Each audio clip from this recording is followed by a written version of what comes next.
The Tuchel saga's about to end, and trust me, you need your tissues because the man speaks out, speaks with elegance, pride, and absolute bossism. Yes, I made up a word, bossism. Graham Potter's announced and says some interesting things. Chelsea approach a sporting director who all of you want 100%, I guarantee it. Then we've got interesting news. The game against Salzburg will go on, and we will be talking about why that one can potentially go on. And the game against Liverpool could be off. But other than that, N'Golo Kante has been offered a crazy contract and he's rejecting it. And why is he rejecting it? I've got the scoop. Let's get into it. Welcome to the Kavkas View. You guys already know the deal. It's actually refreshing not to have a video that is burning the club behind me down. Because at this moment in time, all we've been doing is, oh my God, Tuchel's left. Oh my God, Graham Potter's getting a job. Oh my God, this is happening. Oh my God, the fixtures are cancelled. Finally, we've got some news and you guys can enjoy it and prepare yourselves for Wednesday for a new era and a fresh start. But before we get on to that and we give you all the details and basically me coloring in between the lines of the stories for you, I need you lot to do me a massive favor. I need you to hit the like button. I need you lot to subscribe. And in the pinned comment is my Instagram. Follow me on the gram. Hit me up in the DMs with your questions and I respond most probably via voice note because I'm too lazy to type. But that's what it is. Let's get on with the video. Thomas Tuchel has come out and broke his silence about his exit from Chelsea Football Club, and I'm not gonna lie to you, there was no bitter gossip. It was absolutely beautiful. It was one of a man that is as elegant and as amazing as we all thought he would.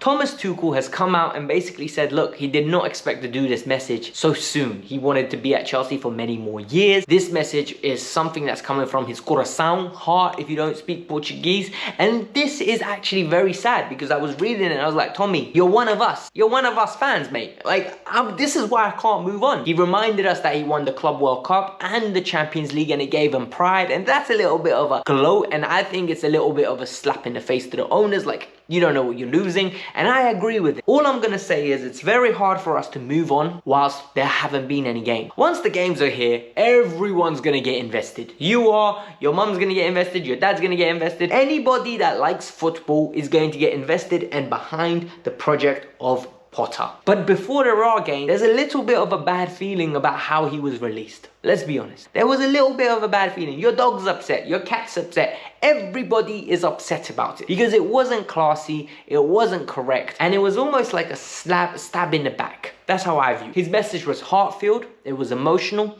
and it was one of a man whose career I'm going to be keeping an eye on because Thomas Tuchel is in my top 3 favorite Chelsea managers of all time. I can't lie. But on to new things. Graham Potter has been announced. And you know what? Graham Potter fits the bill in my opinion. Like, from the pictures, the interviews, the way that the club is PRing this. It's very interesting. It's very beautiful to see. He looks like a man that deserves this opportunity. He spoke very well and he spoke in a very CEO corporate type of man where I can't wait to come and see all of you. I can't wait to perform for you. I can't wait to bring the best out of you. And the way he spoke to us was like we, the consumer, is part of the entity Chelsea Football Club. As the fans, we are most definitely part of the club. But the way they were targeting us, the selection of words, you can tell that we are turning into PRFC. And sadly, that's the way the club's going to go. But we cannot be overcritical of Potter because I am going to say one thing. Arsene Wenger, Jose Mourinho, Maurizio Sarri, all fantastic managers. Never played football to a very high standard. Graham Potter is another one. I think even Tuchel was another one. So Potter's earned his right for this. He has earned this job. Ostersund, Swansea, Brighton, Chelsea. That's not a CV designed for someone that was put to be the greatest.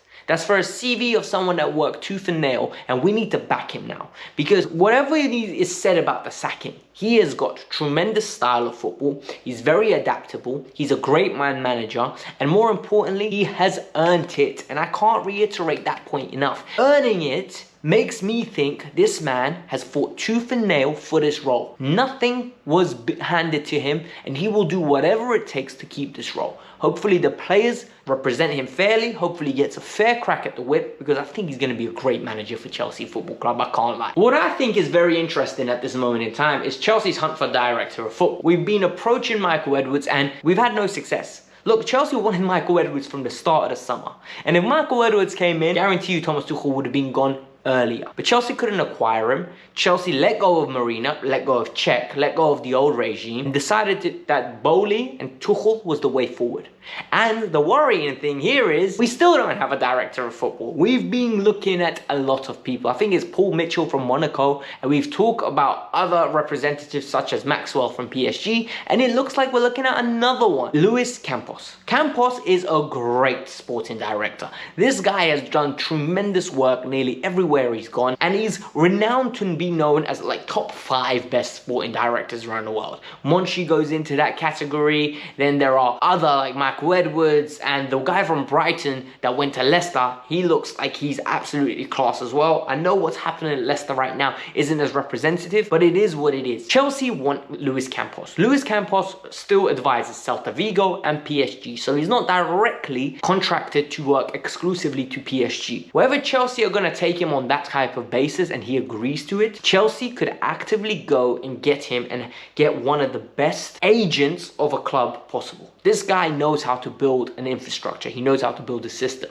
The question I have is, would he want Potter? We all know he has a great relationship with Monsieur Galtier, who is the the coach of PSG. However, at this moment in time, it's very interesting to see where Chelsea go with this process, because we're going to have to hire someone eventually. This is a quick way to blow 500 million. Like, if we don't have one, we can throw a bunch of money at problems and then realize, oh crap, we spent a lot of money on players that no director of football wants or no coach. So we need to be responsible. Let's hope this is sorted quickly and it's something that we can be proud of in going in the future, because we need a leader at the helm. Potter's the coach. We need a director of football. Going into the news about the games. Look, we all know the game against Fulham was postponed due to the passing of Her Majesty. And as everyone, and all my thoughts and prayers go out to the royal family, and I wish them to be as strong as possible, as united as possible during a difficult moment for them. Football has been cancelled, and it looks like Chelsea are going to be playing Salzburg on Wednesday, and that game will go ahead. That game, there's no issues. Chelsea have confirmed it. It looks set to start.